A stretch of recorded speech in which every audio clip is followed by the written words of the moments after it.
I've just enjoyed various chapters in my medical career. First, the Royal Navy, and boy, there's lots of stories from that time. Then NHS general practice, which I truly loved passionately, but the enjoyment of seeing patients was soon outweighed by the ever-growing bureaucracy.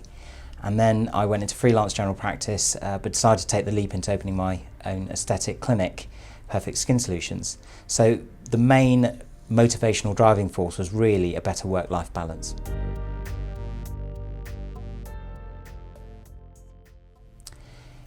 It was kind of by accident in a way. I mean, I used to do a fair bit of medical dermatology. I did a postgraduate diploma in dermatology in 2005, and whilst in the Royal Navy and in general practice did do some dermatology work in the local hospital, but that was not really aesthetic based.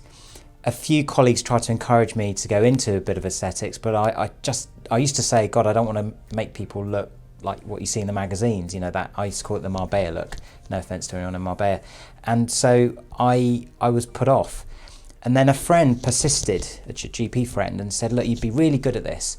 So I did a training course in 2011 and then slowly started doing it. And before long, I realised you don't have to make people look bad. You truly can enhance beauty and give people more confidence as a result.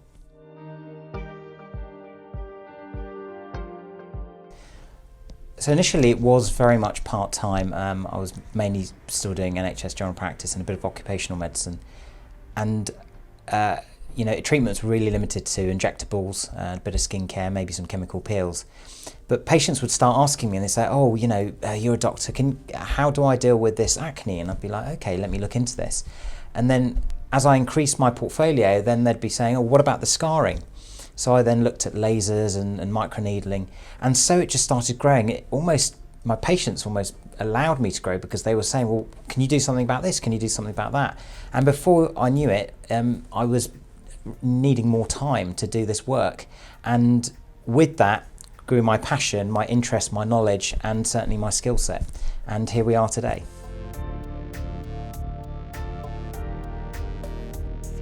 I knew very little actually about the industry, and gosh, I guess everyone can say this for anything if you knew what you know now back then.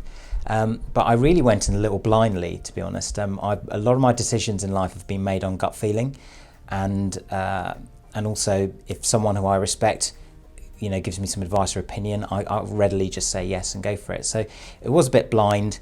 But of course, the industry back then was quite different to the one we have now as well. So we have evolved significantly over the last 5 years. Although I am an ambitious person, initially when I was part-time doing a little bit on the side, there wasn't any great ambition there.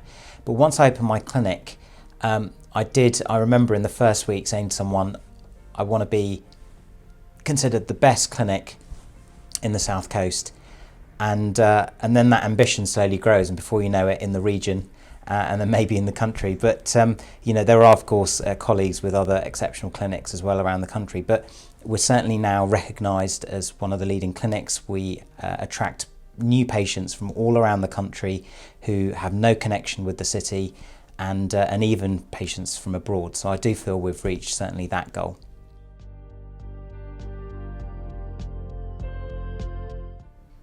I first trained in botulinum toxin A, otherwise known as anti-wrinkle injection treatments, and dermal fillers.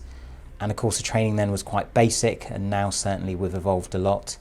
And then soon after I also trained in chemical peels and microneedling, which was a really good adjunct to the injectable treatments.